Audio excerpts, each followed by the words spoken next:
వారిని కావాలనుకున్న దేవుడు నిన్ను కూడా కావాలంటున్నాడు. వస్తావా? ధైర్యం ఉందా నీకు? రాగలవా ఆయన కొరకు?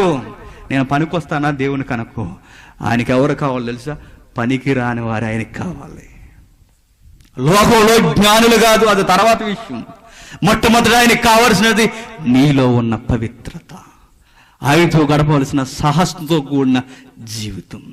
చాలా మంది అంటారండి, తప్పులు చేసేవాడు. ఒక విషయం మర్చిపోకండి, రహస్యంగా తప్పులు చేయడం తెలివితేటలు అనుకోకండి.